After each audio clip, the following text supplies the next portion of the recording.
I guess it was coincidental that we scheduled this at the same day the president's in Cuba. Maybe he could go a little farther to the east and get over to Puerto Rico and pay some attention to what we think is a fairly important place. And we're just delighted to have you here today. I'm Steve Cheney, CEO of the American Security Project. I think most of you are familiar with us.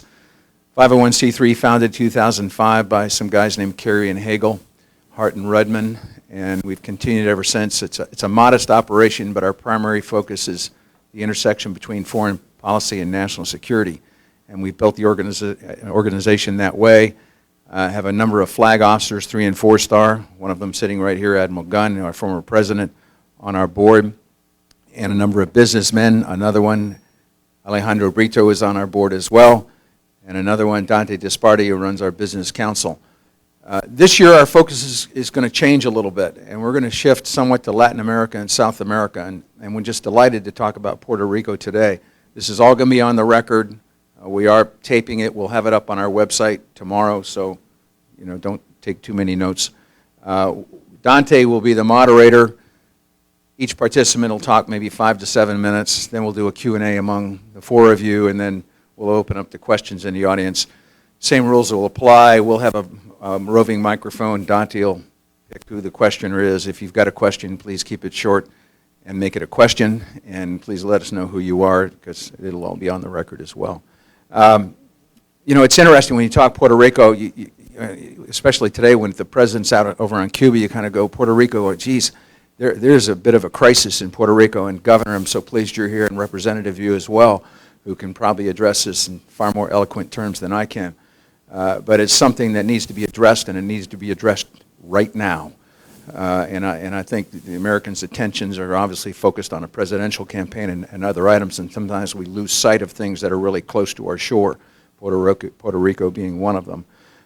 So we're going to open up our year with this program, and then we're going to shift over to Cuba here later in the summer and the fall and do a Cuba program as well. But again, I'm delighted that you're here. I think it's a great time for us to be talking about this subject, and with that, I'm going to turn it over to Dante. Great.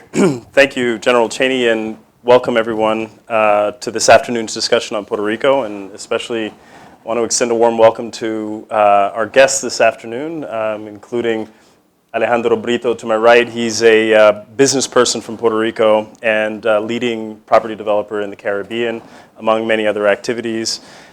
We have a representative, Mr. Hernandez Montañez, who is the chairperson of the House Treasury Committee representing the island, and I think brings a very unique perspective to this conversation of how things are developing in Puerto Rico, what types of legislative moves have been made. And then rounding off our discussion this afternoon, we have the Honorable Luis Fortuño, the former governor of Puerto Rico, served from 2009 to 2013. And obviously each of us maintains a very clear interest in the island. Myself, I was born there, born and raised in Puerto Rico, have family and of course business interests in Puerto Rico. So I think, just to open up the panel discussion and turn to each of our speakers for their opening remarks, I want to set the stage. The island of Puerto Rico, currently home to 3 and some change million American citizens, ground zero for the municipal debt crisis that has affected many parts of the United States and iconic cities like Detroit and other areas. In Puerto Rico's case, we're talking a very large number, $72 billion in public debt, crippling. And when you have citizenship and a population with a U.S. passport, the vicious cycle that this public debt is creating is that it is in effect shrinking the tax base of the island, because those that can pack up, leave, get on the next JetBlue flight, land somewhere else. And so there's a lot of knock-on consequences of those choices. The other aspect to set the stage is energy and energy security. So at the centerpiece of the debt crisis, you have the public utility, PREPA, the Puerto Rican Electric Power Authority. And with an energy bill 3 to 4 times higher than the US mainland, you can imagine that this starves out purchasing power for Puerto Rican households and businesses. And so on many fronts, what happens in Puerto Rico, I think it has a broad public interest in the United States. We're in fact speaking of the southernmost US territory when we mention Puerto Rico. Historically and even today has always been an important outpost for the American military and for broader interests in commerce. Once we had one of the largest bases of pharmaceutical manufacturing on the planet and a very diversified economy. So I think that Puerto Rico in many regards is ground zero for the municipal debt crisis affecting the U.S. As goes our debt, so goes America's creditworthiness and the good faith and credit of this government. So we're very much looking forward to a spirited discussion. Once each of our panelists has given some opening remarks, we'll turn to the audience for some Q&A, and I'll try and steer the conversation as much as I can. So with that, we will start with our good friend, the representative. Thank you, Dante. It's an honor. Thank you for everything, everybody over here. Thank you, Governor. It's a pleasure to be with you and a friend of mine, Brito.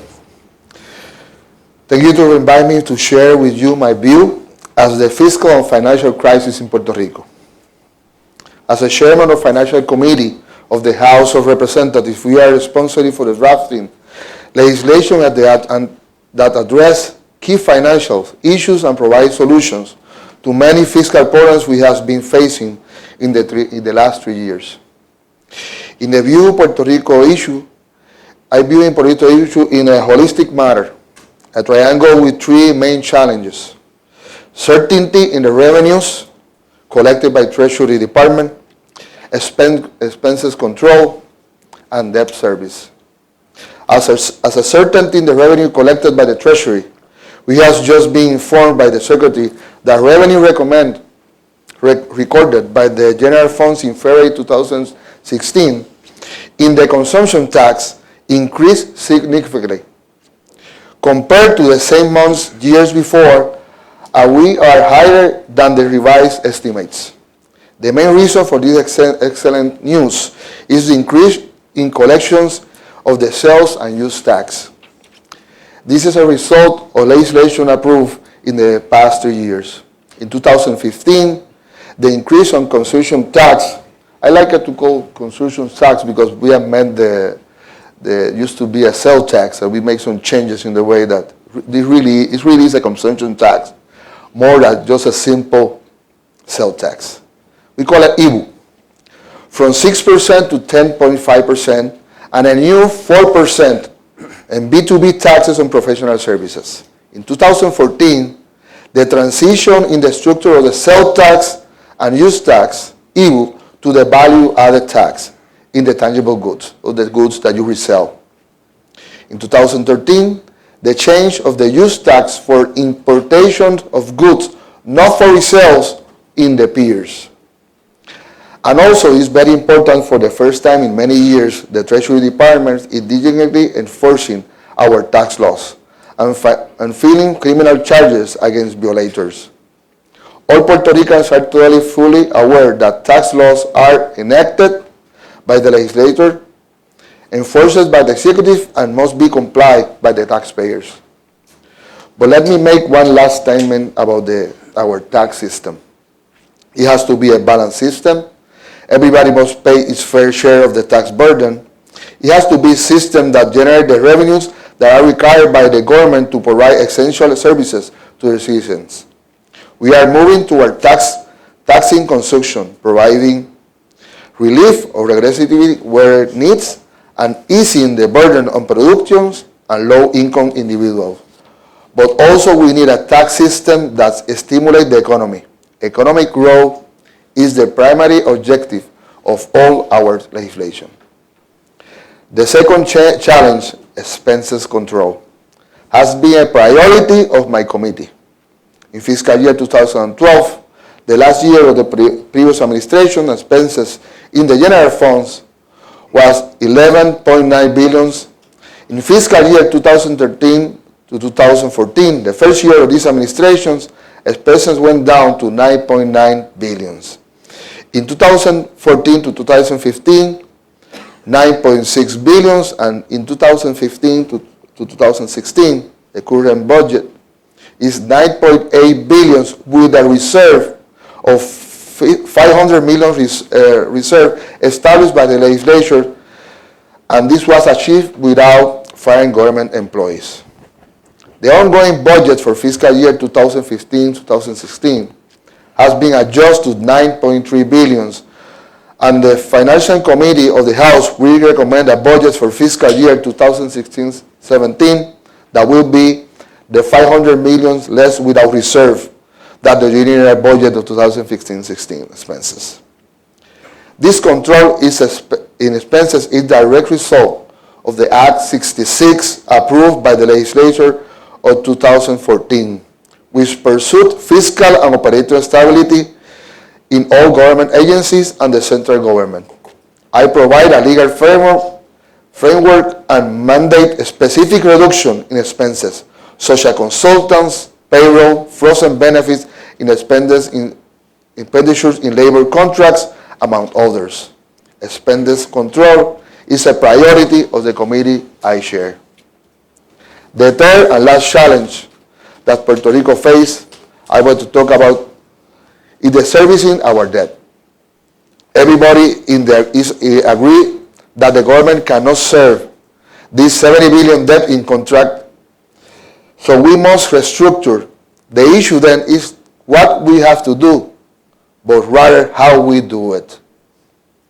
Just to remind you, Puerto Rico's first bond offering was in 1945, when the government decides to purchase the electricity company for private owners and create the first public corporation in the island.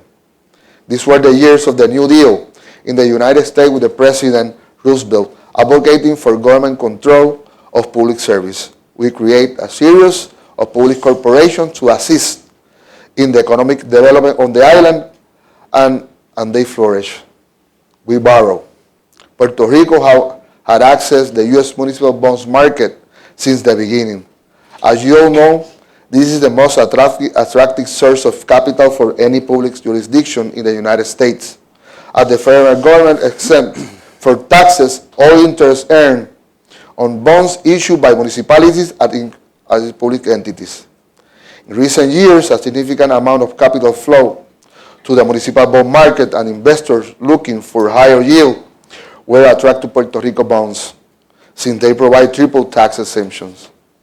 Puerto Rico took advantage of this and borrowed to invest in infrastructure and cover budget deficits due to the prolonged economic recession that some call now a depression. So here we are today with a huge amount of debt, dwelling revenues, and maturity that we cannot pay as contracted. We have to sit down with creditors and find solutions to this challenge. There is a willingness to pay, but not under the terms and conditions that the debt was negotiated. Not because we don't want to, but because we don't have the cash flow to pay. In my opinion, the economic team of my government was too optimistic in the believing that they were going to be able to save the credit of Puerto Rico where they took over the government. Instead, we must sit down with creditors in those agencies that we are certain need to be restructuring. The best example is PREPA. A concentrated joint efforts by the authorities management, the GDP, the legislatures, both House and Senate, and the different creditors reached an agreement to restructure the authority debt. My committee just recommended, at the House approved by bipartisan votes 35 and 10, legislation to provide the legal framework to the PRASA, that is a Puerto Rico Water and Sewer Authority, to securitize its debt proactively without the needs of restructuring. This will provide access to both markets once again, and I propose that we do the same with COFINA bondholders, GEOS bondholders, and all the creditors in Puerto Rico. Who can believe that Puerto Rico, or for that matter, any political jurisdiction, can survive without access to the capital markets?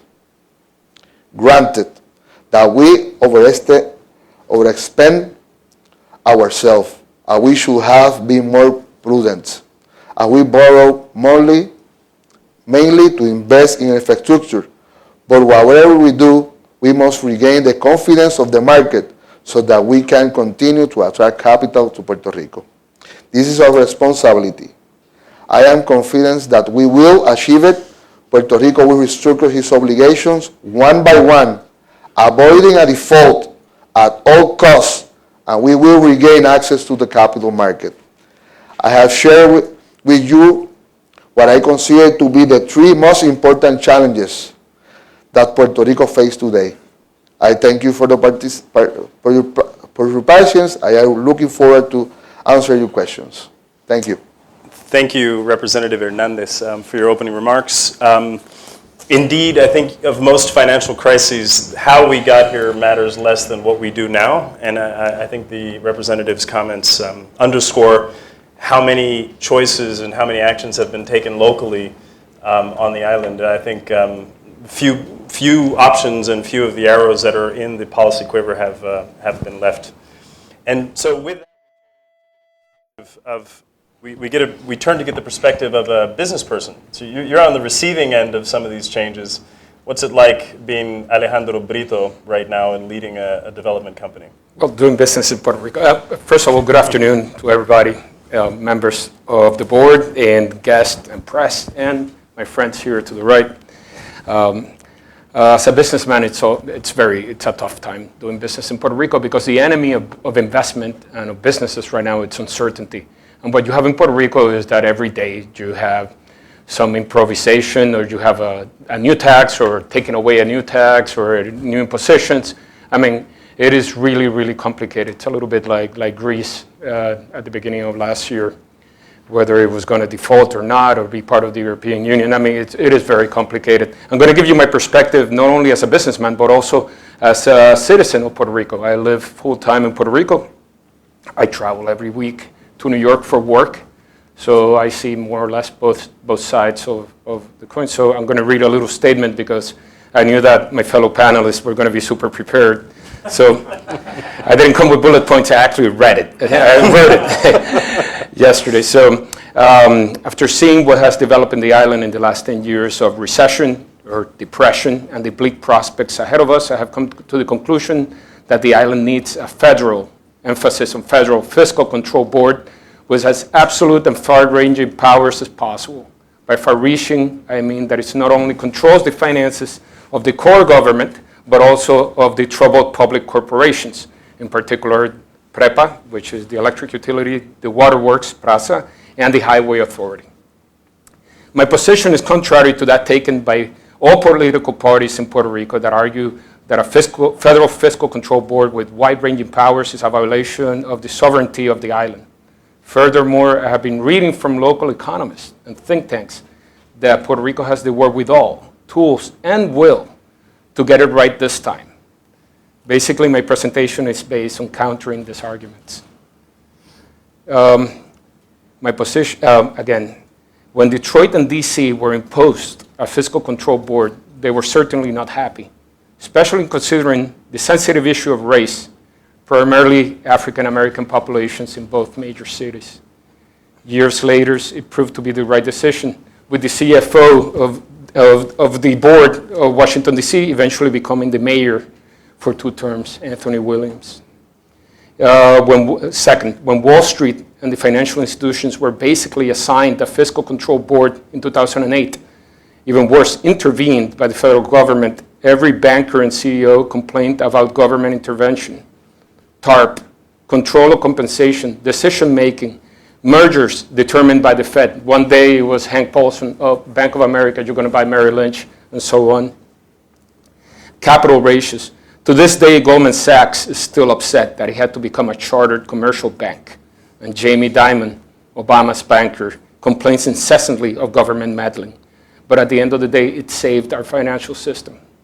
And third, I have an example that it doesn't apply to the United States, but in Italy, a technocrat government led by prestigious European Central Bank President Mario Monti, an ex-Goldman Sachs banker, tried to implement reforms to save the Italian economy when it was headed, but right when it was heading in the right direction, he was toppled by a populist movement led by a comedian, Beppe Grillo. The same thing happened in Greece, that gave the right to Syriza, and now it's happening in Spain with Podemos. In summary, nobody likes to have their powers or decision-making curtailed, not only in politics, but it's human nature. The argument of political parties in certain sectors in Puerto Rico regarding the Federal Fiscal Control Board is that we don't need it nor want it, and that we are more than capable of dealing with the problem. Their arguments are two. This time we'll get it right. We just need Chapter 9. And the other argument, we just need to solve the status and all of our problems will be solved. Counter argument number one, Puerto Rico is like that person that has trouble with obesity, gambling, or alcohol, and is permanently trying to quit but can't. Repeats, this time I promise I will tackle the problem. Believe me, I will.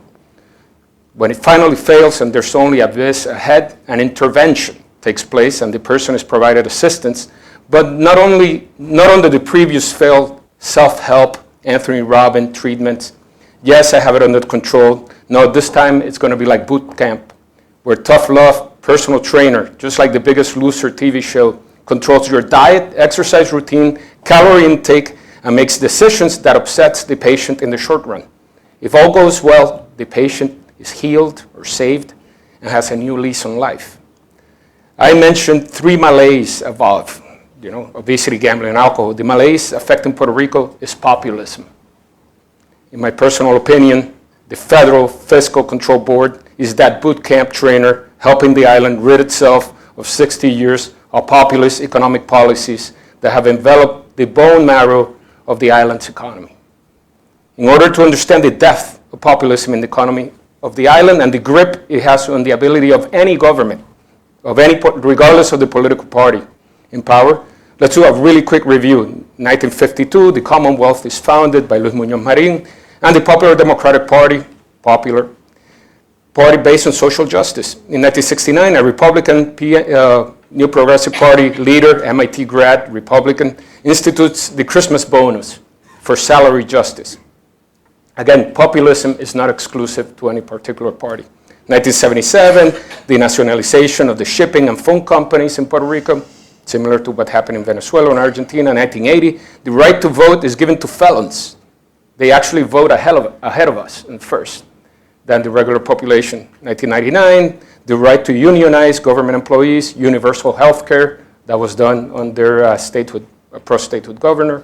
2001, law of special communities, and a $1 billion perpetual trust that is you don't get more populist than that. It's a failed program in Puerto Rico, designing, stigmatizing certain communities that you're poor, we're going to help you, we're going to build a little court and give you a self-help guide. It failed miserably. 2006, the increase from $200 to $600 on the Christmas bonus. This passed unanimously in the legislature, both House, Senate, and Governor. Not one vote against.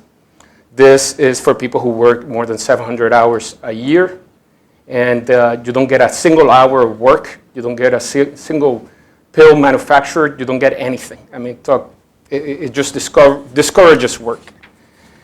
The same thing you can say with PREPA, waterworks, the CRIM, property taxes. Any house basically in Puerto Rico under $150,000 is exempt.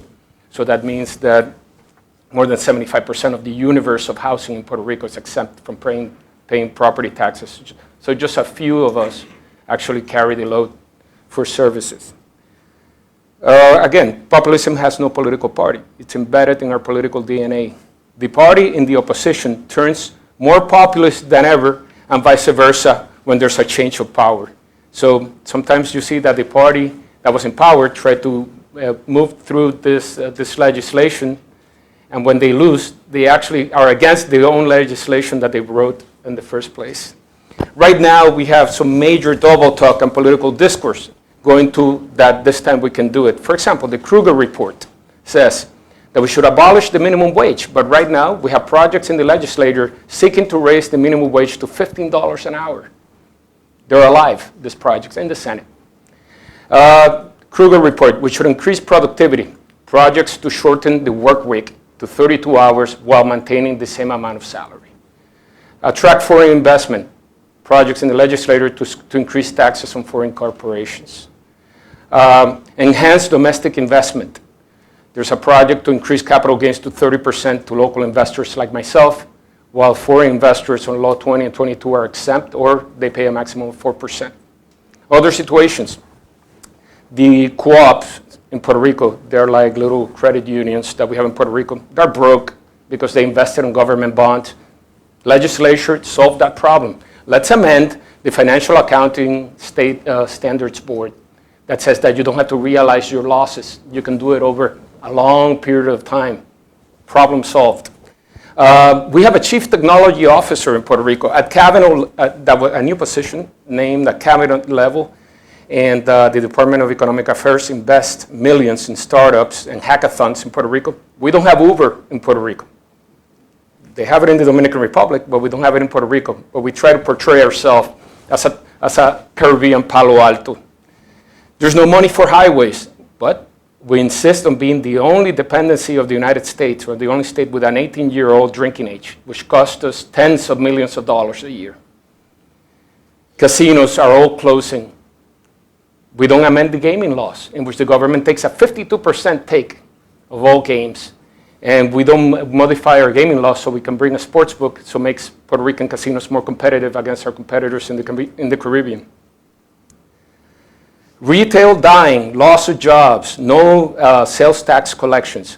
Let's pass an anti-big box and anti-Walgreens law that anything over 15,000 square feet has to go through a process that is so cumbersome that nobody's going to open another big box. It can be IKEA, it can be H&M, things that we need in Puerto Rico. It can be an Apple store. But let's just throw that wrench on the wheel. Only with a federal fiscal control board can we navigate the dangers of extreme populism and execute the reforms that need to be taken in order to get the house in order. The reason that I brought the technocrat government in Italy is that it didn't have the power, and in some cases the will, to see the necessary and always unpopular measures through. Unlike what happened in Italy, that they got voted out after 18 months. The Federal Fiscal Control Board in D.C. couldn't be kicked out. The same thing in Detroit. Actually, in D.C., it ended 4 years earlier than they were supposed, 1999 to 2009. It was named for 10 years because they got 4 years in a row of balanced budgets. The political cost is too much.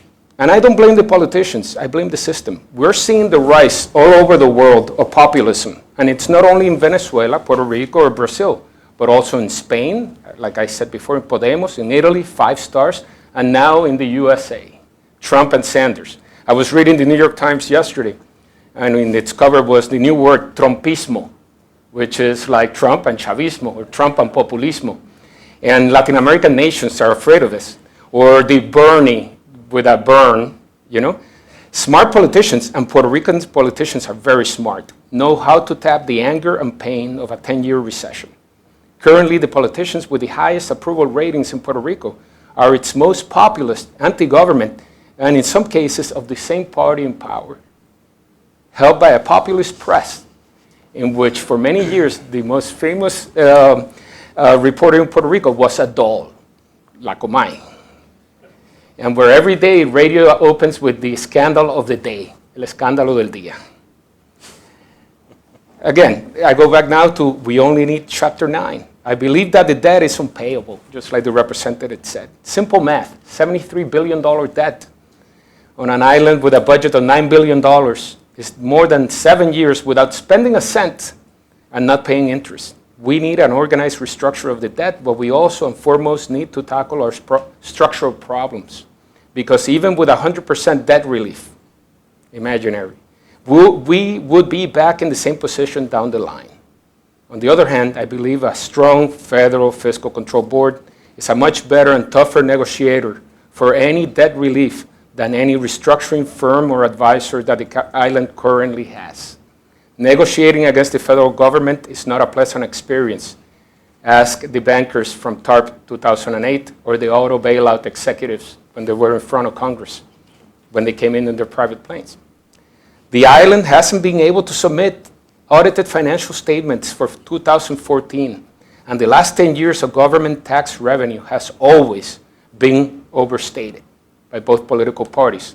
Fool me once, shame on me, so on. For investors and the citizenship in general, just the fact that we will have certainty with our fiscal control board, good or bad, opens the door to investment in the short, medium, and long-term planning. Again, regardless if it's good or bad. There are funds that are just invested in countries where there's massive turmoil or debt, like Argentina before last year or Brazil. And last, the argument, once the status is resolved, all will be fine. I take exception that all political parties are saying the same discourse. The fault and solution is the status. My response is that mismanagement is mismanagement under statehood and hence Commonwealth and independence. Illinois has massive problems where a center-left mayor is attacked by the unions. As Brazil and Venezuela are in chaos after years of populist spending and mismanagement. Let's get the housing order and then address the status. It's like a patient with a gunshot wound worried about long-term diabetes. You got to get your priorities straight. Again, more Medicaid and more food stamps don't motivate people to work or study. Also, deals with China. A lot of people claim that we can cut deals with China and other countries are not the panacea that they seem. Just ask Venezuela, that owes China $46 billion, or the Bahamas. China basically has a grip on them because of Baha Mar and the new airport that they gifted them. In closing, I believe in the capacity, the will, and in the work ethic of the good people of the island of Puerto Rico. Unfortunately, the system is broken and doesn't work anymore. I also believe in the goodwill of the politicians that we have and had, and the solutions that over the last few decades they have tried to implement. Some systems simply don't work. Much more developed countries like France, the creator of the 34-hour work week and the tax on the great fortune, 3% of all of your assets, and 90% tax on overtime. Italy, lifetime employment, jobs passed from father to son. It's incredible that they cannot pick the garbage in Naples and Rome. Are also wrestling with the same demons. Spain is ungovernable right now because of the rise of Podemos. That is why the Federal Fiscal Control Board with plenary powers is not a curse. It's an opportunity to fix a broken system where others don't have that tool. Populist revolts always stop them. It has worked before in DC. Let's not be afraid of the opportunity. In reality, nothing can be worse than what we currently have or have endured for the last 10 years. I'm going to throw out quickly just a couple of examples in which a Federal Fiscal Control Board can help Puerto Rico with no federal funds. The workman's compensation. In Puerto Rico, workman's compensation is a state-held monopoly, fully unionized, both rank and file and management, and it's a political appointment. Ultra-high premiums. They're abusively high, the premiums. Absolutely bad patient services for injured workers. There's no appeal board and no fraud investigations.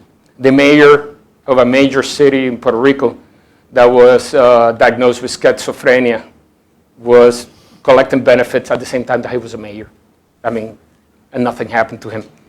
I believe it's also the piggy bank of the government because the premiums are so high and the services are so bad that there's always a gigantic buffer.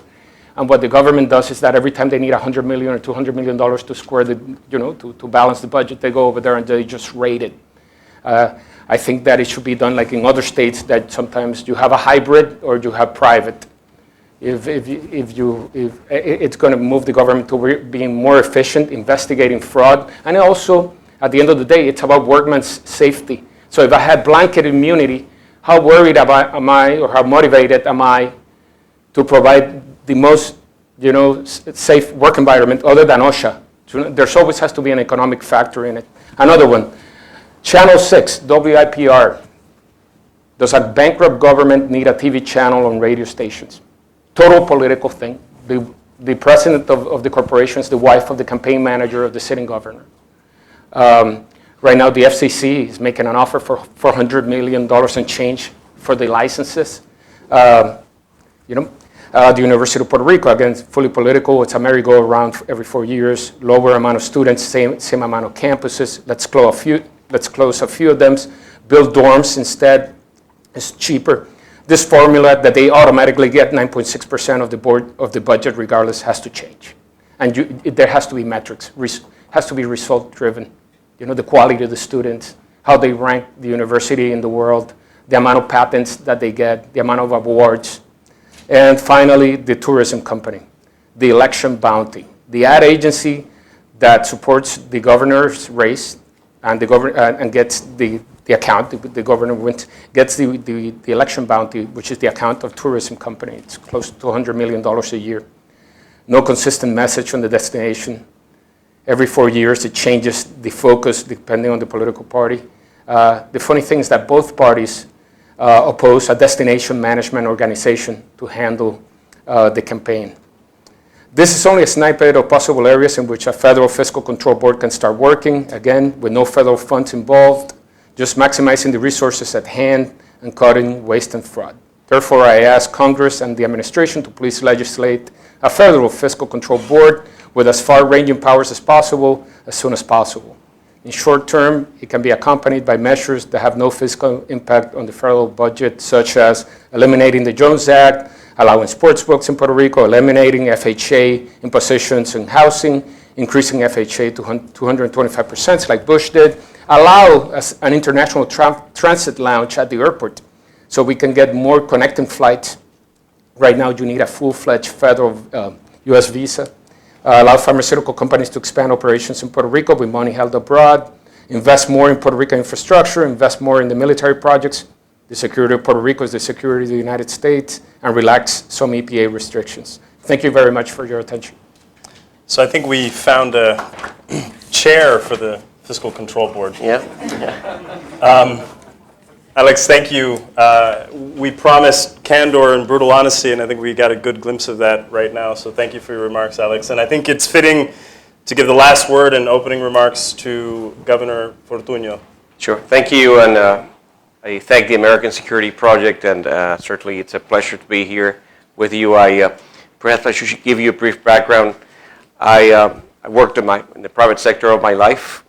I was disgusted as Alejandro with government, went into government and tried my best, and I was booted out. Of course, as a result of that, of slashing expenses by $2 billion and laying off thousands of government employees, among many other things, and trying to work with the devils in the system. So to a great degree, I echo many of the frustrations that the private sector has to endure every day just to get by and get things moving. The present situation presents what I consider a daunting challenge and a unique opportunity at the same time. The challenge is that decreasing population has actually accelerated dramatically, especially in the last couple of years. That is eroding the tax base, and trying to tax your way out of a crisis like this one gets you nowhere. Underperforming economy, that if you go back, I don't know if that's me or,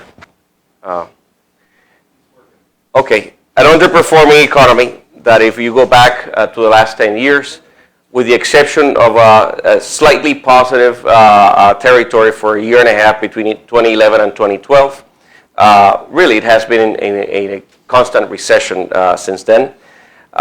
No market access at this moment, and the most troubling challenge is a shattered credibility. And it's not just credibility in the municipal market, it's credibility across the board for the local investors and investors from outside the island. If you were to bring an expansion, for example, in the manufacturing operation in Puerto Rico at this moment, bring it to a board of directors meeting, that has nothing to do with the municipal market, but I guarantee you there'll be qualms, serious qualms amongst the members of the board to go forward with any type of investment in Puerto Rico.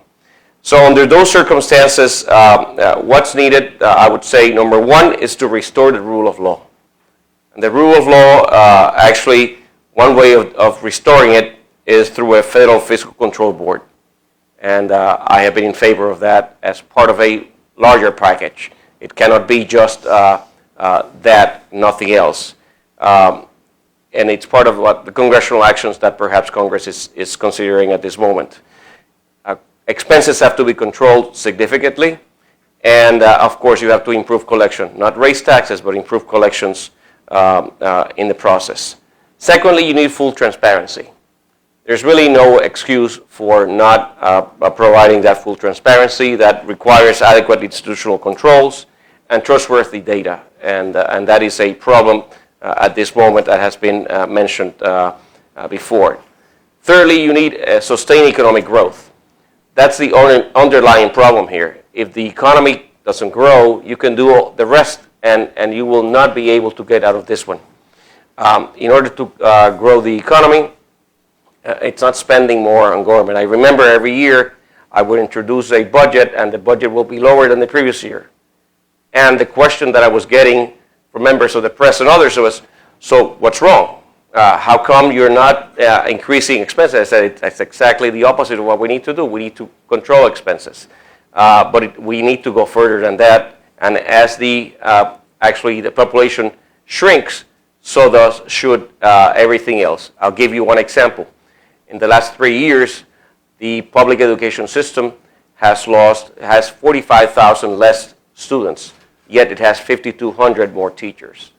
It just makes no sense. I would love to have one teacher per student. We can afford it. No one can afford it. Actually, the ratio in the mainland is 16 to 1. The ratio at this moment is 11 to 1. That cannot actually be persistent.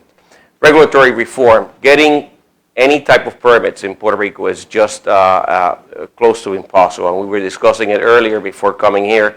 That has to be, and I would say that if there is federal intervention, it should include regulatory reform as well. Public-private partnerships. I remember the airport deal in Puerto Rico. The Port Authority, when I came into office, was of the 5 top public corporations, the one that was in the worst financial shape. Today, no one is talking about the Port Authority. But on top of that, the airport needed significant investments.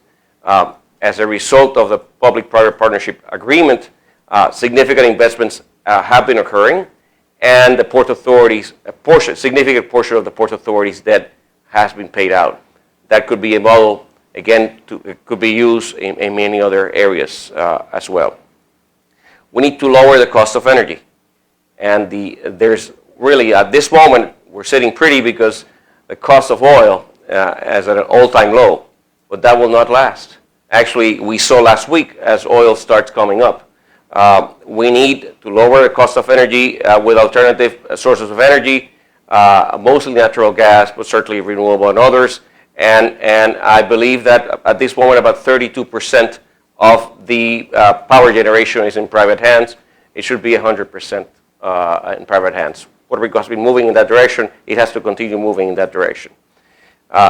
Another important item is that in the process, regardless of any type of restructuring negotiations, a clear priority of credits must be respected. There are 18 different entities that have issued bonds with different legal frameworks, and they have to be respected in the process. So and each of them have a distinct liquidity situation. It will be a mistake to equate one with the other. Just to give you an example, and actually the representative has been mentioning this lately in the press. If Puerto Rico defaults on its constitutional debt, for example, it's coming up now in July, it will be by choice. Regardless of what happens or doesn't here in D.C., Puerto Rico, apparently based on the public statements that the representative has made, Puerto Rico does have options in terms of negotiating with those creditors.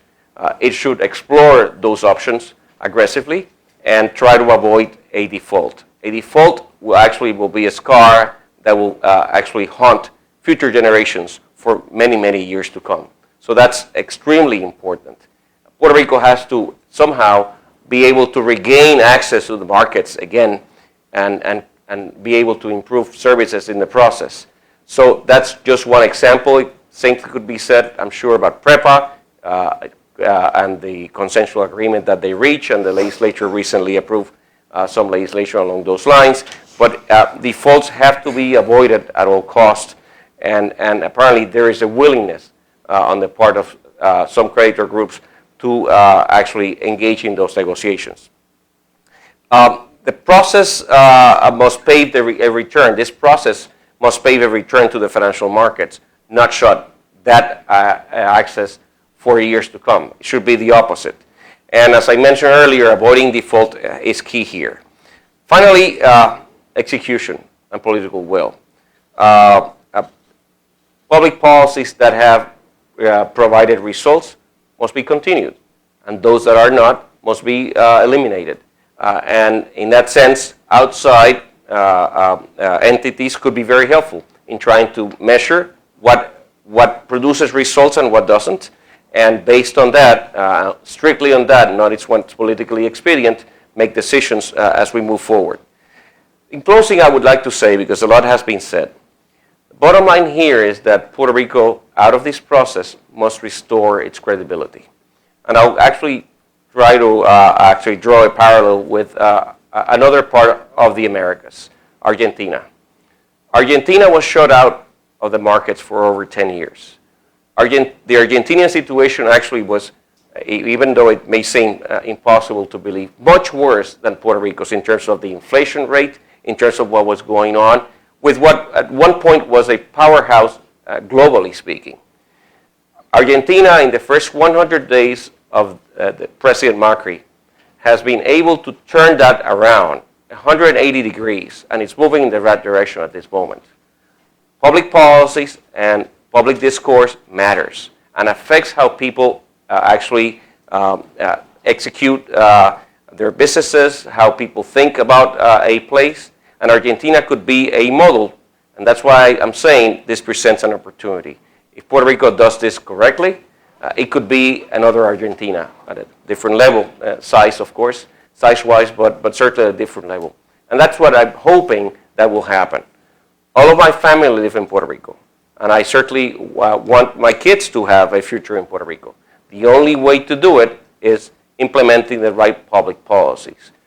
Recently, through a foundation in a private university in Puerto Rico, we have been promoting economic freedom. And economic freedom is allowing people like Alejandro to be able to invest with full certainty of what will happen, full certainty as to how quickly will he get his permits, full certainty as to what his tax brackets will look like so that he can plan ahead. If Alejandro cannot do that, it will be impossible to ask Alejandro and others in Puerto Rico and people from outside Puerto Rico to believe that they can make a future in the island. Thank you again. Thank you, Governor Fortuño. It's just to kind of open up for a more interactive discussion, then shortly we'll turn to the audience.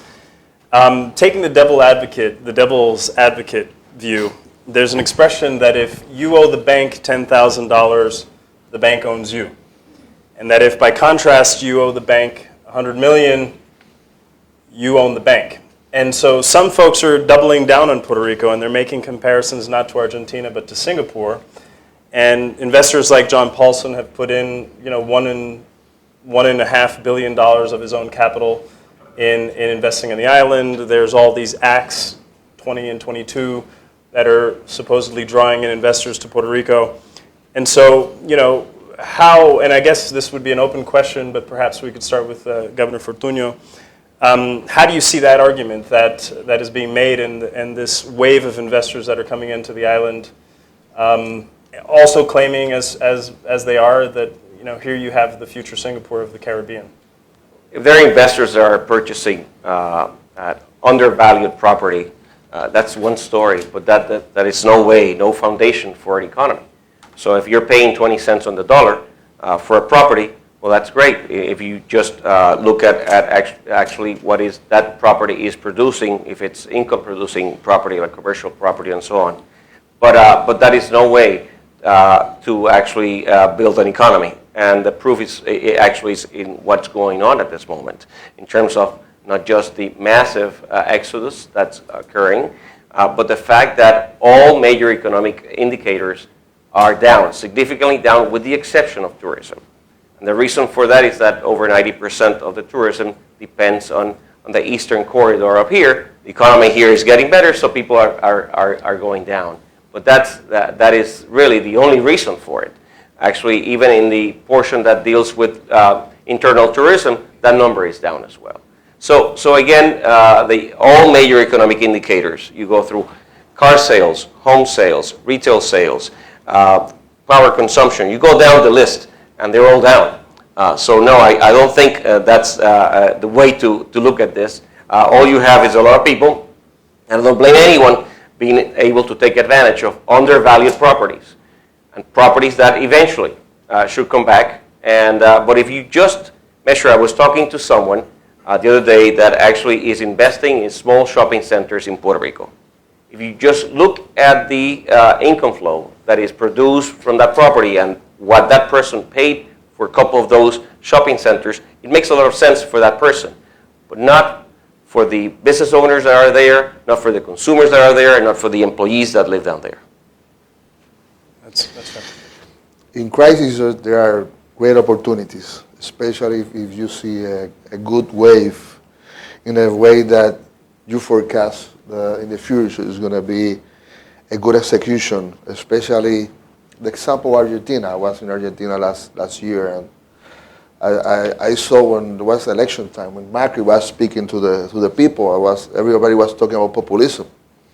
And in the end, you can see in the first 10 days of his administration, he just started talking with the bondholders, start doing the right thing. We are in election times. Right? Not it's because he's here, but in a transition of a new government, you need continuity. That's the most important thing in the future.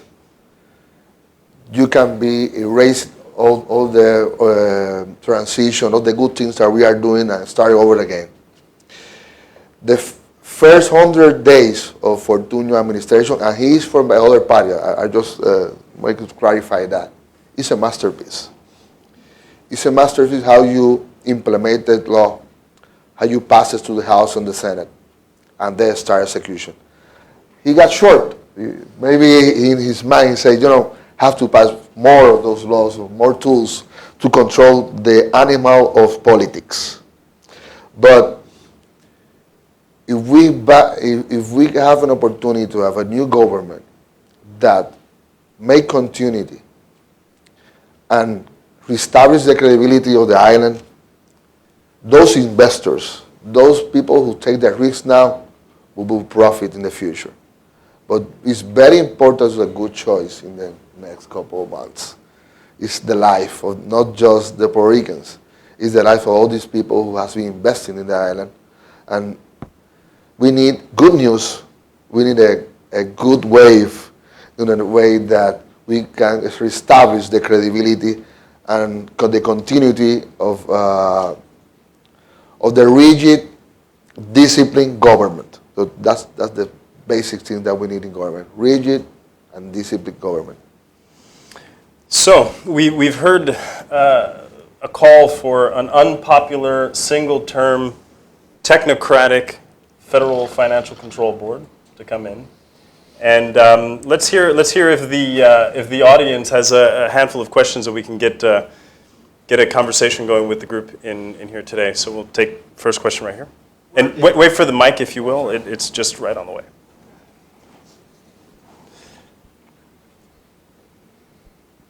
Hi, John Komorowski. I'm a private citizen.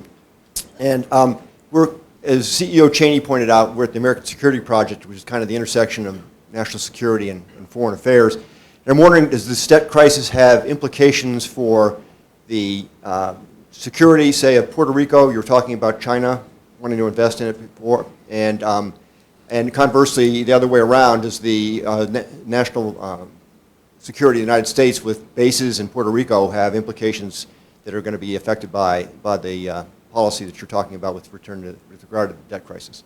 It's a great question, and in the background of that question, as we speak, Puerto Rico is ground zero for the Zika crisis as well. So as the fate of the island goes, so goes the fate of the country in many respects. But anybody want to answer more specifically on the national security angle? Well, I must say, during my tenure as governor, I come up here over and over again, meet with Homeland Security, Coast Guard, FBI, you name it. We establish a very close relationship with the federal agencies in terms of border security because as a direct result of what was happening in the U.S.-Mexican border, a lot of drug trafficking and illegal arms trafficking moved to the Eastern Caribbean. Any time of that kind of trafficking actually will increase the level of violence anywhere and was increasing it all over the region. And I must say that it was very difficult to get the federal government to understand that, as I called, we were the third border, and all borders had to be protected, and very difficult to get this message across. I wonder if we were Arizona or any other state, the reaction would have been different. Contrary to what I saw in the heads of the federal agencies at the state level, the local level, we established a very close relationship with the head of the FBI, the head of the Coast Guard operations in Puerto Rico. There are 2 bases in Puerto Rico. The U.S. Attorney's Office, and so on and so forth. And actually to the point where we forged a formal agreement where any individual that was accused of one of the 8 most violent crimes in Puerto Rico will be taken by the state police to the federal agencies and will be processed federally. And that, I must say, cleaned up the streets tremendously starting in, from 2011 on, and that has been maintained. So we have a question right here. Thank you for your time today. Jamie McInerney, FTI Consulting. 3-part question, but all short. First one is there a sort of upcoming mechanism where PREPA could accept more independent power producers onto the system? And how quickly could that happen, and what would it look like? And then longer term, what would it take for PREPA to sort of really just become an operator of the transmission grid and allow the market to be fully deregulated? The actual law enacted a couple days ago give you the tools to do that. We can raise new opportunities to generation of energy, not for the distribution. The distribution will still in the hands of PREPA. Actually, if I may add, there was a piece of legislation that was introduced by the President of the Senate and that was approved in the House and the Senate that actually its goal is to create a truly competitive energy marketplace in terms of power generation. I warn you, however, echoing what Alejandro said earlier, the moment you start, we did a couple of highways, we did the airport, we were doing some public buildings, and the power authority unions immediately said, this guy is crazy, he will privatize power generation, and they were in a strike for the last 3 months of my administration until the day after the election. So I warn everyone here that what it's likely to occur anyway. But in the end is execution. We have enacted Act 66. We passed the pain of passage in the House and the Senate. I'm the creator of this law. And you don't have the executive to use it in the right way. This is not this is a Republican structure of government. Legislators, judicial, and the executive. In the end, it's 1% legislation, 90%, 99% execution. So those things can be happen now. But the problem is that you need to have the guts and the power to do it. You can legislate all you want. I mean, it was legislated by this year, 16% of all energy in Puerto Rico was going to be renewable energy. They wiped themselves with that. That went to nothing. So I want to build a project that it's like 50 acres, and I want to be off-grid completely. And for that, I need 2 General Electric jetpack motors. It's going to cost me $5 million. And the same $5 million is what PREPA is blackmailing me, that I have to do an improvement to connect to their electricity. Because it's not there. The electricity in Puerto Rico is expensive, but it's also bad and unreliable. Rolling blackout, sabotage, old lines. It's like, and the president of the Senate, Batia, said, it's like a 1959 Chevy in Cuba. It runs, but the pieces are old. I mean, we're burning bunker C fuel, which is a lot more expensive, which is part of the paradox of Puerto Rico. EPA makes us burn, low sulfur, basically diesel, even though we have 600,000 septic tanks that contaminate the water. But they are going to torpedo me and make my life impossible to be off-grid, because the moment that I'm off-grid, that's 50 mega less that they have for me to pay the bloody $9 billion debt. So they're going to hold me hostage, make me buy that bad energy, expensive, unreliable, and keep me there, And they have the tools to do it. I mean, PREPA has the keys, the ball, the glove, the keys to the park, everything. If they don't give you the okay, you're not building your project. And that's a danger that we have right now. I wish that all my things were off-grid. They are planning to penalize people who have solar roofs.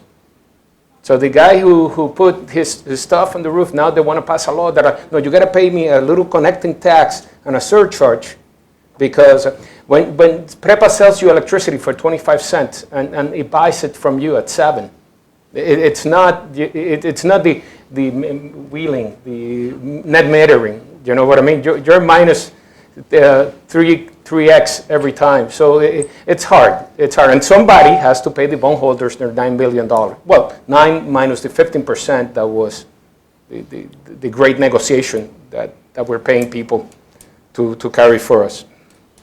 And I guess this underscores that at every turn there's a false choice. For the business community and many manufacturing plants and many pharmaceutical companies are trying to get off-grid and stay on the island as investors and operators, but doing so comes with a potential penalty.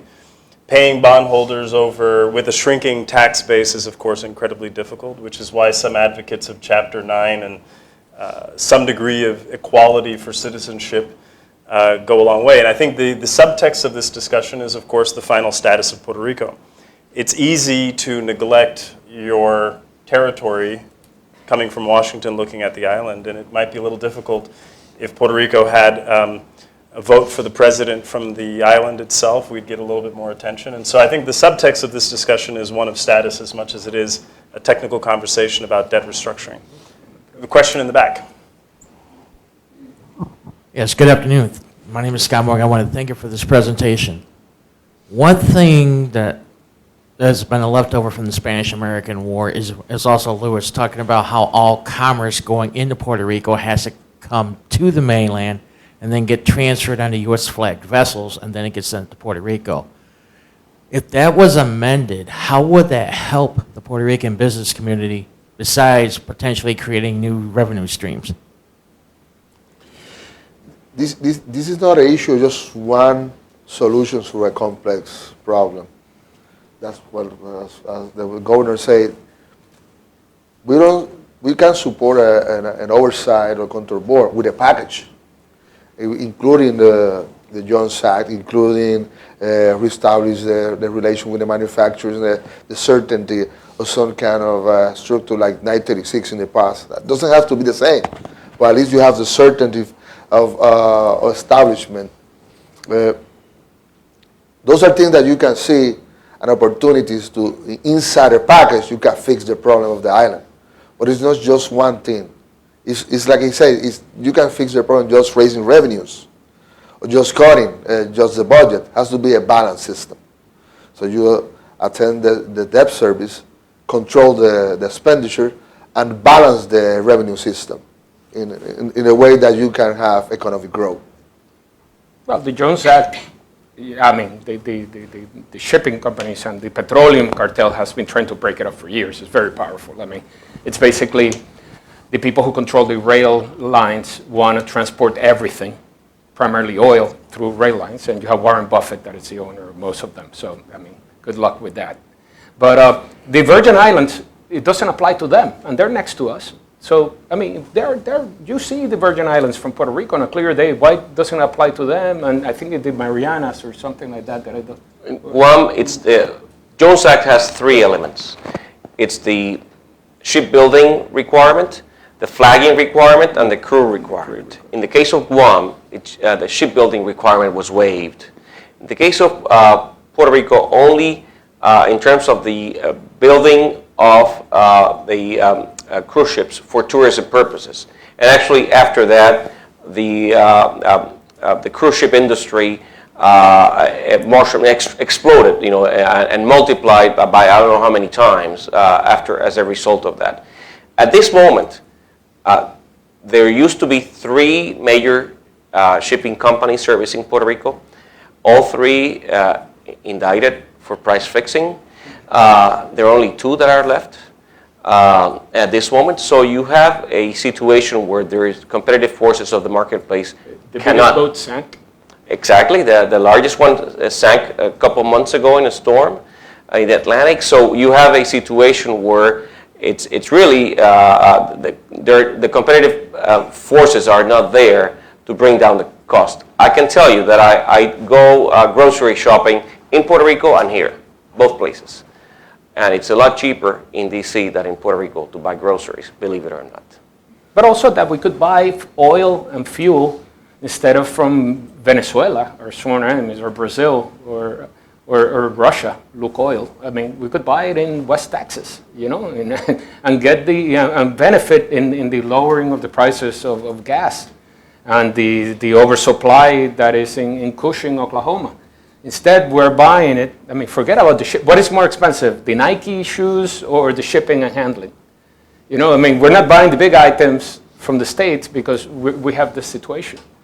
And it also has to do with security, food security. I mean, there was no fresh fruit for 2 weeks in Puerto Rico, in Costco and Walmart, because this barge that was 800 feet and is the biggest one of them all that we had sank. And that was, when a country gets poorer, they depend a lot more on refrigerated things. That's why people go to Costco and they buy drumsticks of chicken for a year.